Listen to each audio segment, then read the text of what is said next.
Hi, I'm Diane-Marie Smith, and I'm going to talk to you guys about my undergraduate research culturing SAR-11 bacteria at the University of Florida's Davie Extension with the help of Dr. Ulrich Stingel. And I'm sure that you're asking yourself, what is SAR-11 bacteria? Well, SAR-11 bacteria accounts for about 30% of the ocean's phytoplanktons. It's a really, really tiny organism, and even though it's a really, really tiny organism, it is in fact probably the smallest free living cell found known on Earth. Despite it being so teeny tiny, it's most likely the most abundant free living cell on Earth. It inhabits every part of the ocean and nearly every body of water. It inhabits water up to 300 meters deep, coastal waters, hot waters, cold waters, anywhere you can think about it, you will find SAR-11 bacteria there. Since SAR-11 bacteria inhabits so many different environments, it has adapted to those environments. So there's a very diverse group of bacteria and a very adaptable group. And having a very tiny genome, this means that there's very little waste in its DNA because there's really no room for any of it. It also is responsible for it is a huge contributor for carbon cycling here on Earth. It takes organic carbon, very simple organic carbon found in the ocean, and it turns that into CO2. And in some strains, it also turns it into methane. This CO2 might be like, oh no, CO2, we don't want any more of that. Well, this CO2 is actually in the water, and it ends up feeding a lot of the algae in the environment. And this algae goes ahead and takes that carbon dioxide and turns that into the air that we breathe. SAR-11 also lives in really nutrient-poor environments, extreme environments, so you wouldn't really think anything could survive there. But this very ancient organism has evolved to not just survive there, but thrive. I mean, it's everywhere. Now you think to yourself, okay, so SAR-11 exists everywhere in the ocean and it is extremely abundant. Well, it should be pretty easy to grow in a lab. Well, actually, it's not. It's only been grown in a lab a handful of times, which is where my research comes into play. I was tasked with taking care of some cultures and monitoring their growth. There were 3 strains of SAR-11 that we used. You can see them here. A little flask of this seemingly clear water, and it looks clear because this bacteria is extremely small.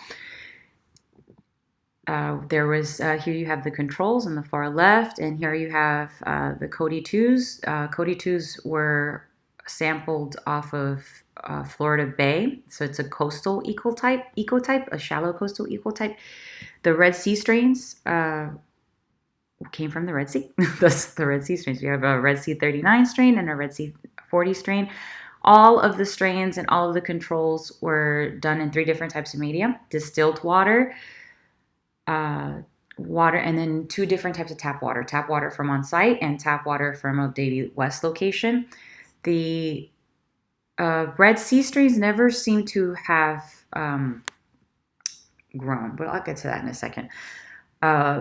SAR-11, since it cannot be cultured in a petri dish, like most of the times when you think of bacteria, you think of the petri dish with the little mold-looking thing, which is not mold because that's a fungi.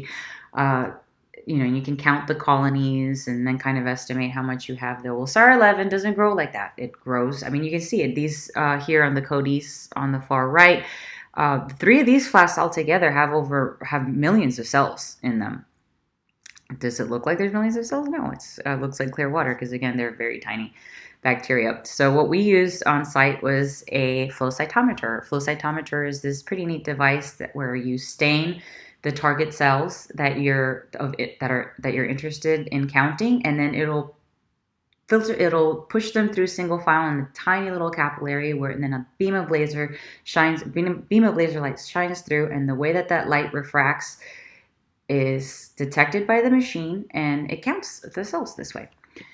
This machine also counts particles that are in the media, so it's important. As you can see here, this is actually the results that you get. Each one of these little dots here is a single cell that's been counted, and down here you're like, oh, that's blank. Well, that's blank because this, when we ran the controls, which is just the media, it has the particles, the nutrients that were fed to these organisms is salt, because obviously we're trying to mimic salt water. So this gave a lot of noise down here, so you kind of set a threshold to make sure that you don't get any false positives. And here, let me move my head a little bit. Over here is a chart of the growth of all of the samples and the controls after 35 days of inoculation. Some of you might not know what that means. You think inoculation, you think vaccine. In this case, an inoculation is when you introduce cells into new media. And the Red Sea strains all performed about as well as the control did, indicating that really there was no growth there. So either there's a bunch of Red Sea SAR-11 carcasses, or they're dormant, or the nutrients that were there were not adequate. And seeing as the Red Sea is pretty different than coastal Florida, it's saltier, it's deeper, the temperatures are different. There's a lot of reasons why they couldn't have grown. Very little is known about this organism, which is what we're trying to figure out. We're trying to culture this organism so that then you can do studies and learn more about this organism. The Cody strains, however, did grow well, especially in the drinking water medium, which is kind of not ideal. You'd prefer to have the distilled water medium, which doesn't have any. Well, it's deionized water that we use. It's just they were labeled distilled, but the deionized water doesn't have any extra minerals or any extra ingredients that you don't really need, and more ingredients that you don't know of that are there. Mess with your controls, and ideally you want to know everything that's in your solution so that you don't have any surprises. After seeing that Cody 2 was growing pretty well, Dr. Stengel thought it was time to extract some DNA from these guys. So the first time I extracted DNA, and the point of extracting DNA is to make sure that you indeed have the strain that you're looking for. And in SAR-11, when you are trying to test and see if what you have is indeed what you think you have, is the 16S RNA gene. This gene is 98% similar, or approximately 98% similar across all of the SAR-11s that have been sampled. So it's pretty trusty. If that gene is there and a band shows up where you think where it should be in the other ones, then it's a good indication that you do indeed have a SAR-11 specimen. The first PCR sample that I did in DNA extraction did have a positive band. Those photos, and along with most of my data, is in a laptop that is turned off on site at UF and is we're unable to access it due to COVID. But not to worry, I do have at least my last. Let me see here. My last PCR. And what a PCR does is it amplifies a specific gene to make so that you can actually detect it through a process called gel electrophoresis, where it migrates, where the strands of DNA migrates, or RNA migrate, and based on where they migrate, you can tell how big that part of the genome is. When I did, after seeing that positive result, I took all of the Cody samples and extracted the DNA for all of them to make sure that we had enough DNA to take it to sequence the entire genome, so that we can finally genetically classify this strain and know more about it. Here you have my failed PCR. It's this far left corner here is the ladder. That's to help you kind of know how big the strand of DNA, or how large the gene is. Here under C, where there is nothing, is my Cody sample. There should have been a bright right band about here. We're matching the positive control. Here in the negative control, there's nothing, which there should be nothing because it's the negative control. I think that I may have pushed the pipette a little bit too deep when I did this PCR, and then the sample probably just ran straight through and didn't run through the matrix as it should have. Ideally, that would be done again to make sure that all of that DNA that I extracted wasn't wasted or incorrectly extracted, which according to this result here, it looks like it was incorrectly extracted.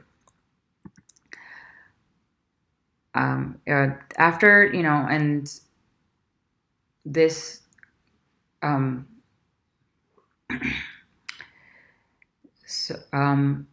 think if a few more tries of testing Cody strains and maybe gathering more cultures to be able to extract a higher volume of DNA. I mean, and it is tricky to extract DNA from this organism as the genome is so tiny. For those of you who do know about extracting DNA, there isn't even a pellet that you can see when you extract this DNA. So yeah, that was my experience culturing. So this experience was amazing for me. I highly encourage everybody who is interested in getting a PhD or working in a lab to participate in undergraduate research. And if you're not interested, I recommend you participate in undergraduate research, because getting your bachelor's degree is kind of about learning what you're good at and what you're not good at. And you don't really know until you actually are experiencing it. And being in the lab, in an actual lab and doing actual science, made me realize that I am, even though none of my stuff ended up working, I am good at this. I enjoy being in the lab. I don't mind the failure aspect of it, which I was concerned, can my ego take, not getting everything right the first time. I'm looking into different PhD programs. Hopefully I'll get into a good one, and one that will be a good match for me. And I'd like to thank Miami-Dade and UF and STEM Engine Grant for this opportunity. It's been amazing. All of the undergraduate research I've done through Miami-Dade has been amazing, and has really helped me kind of chisel out my path to the career I'll have someday. So thank you.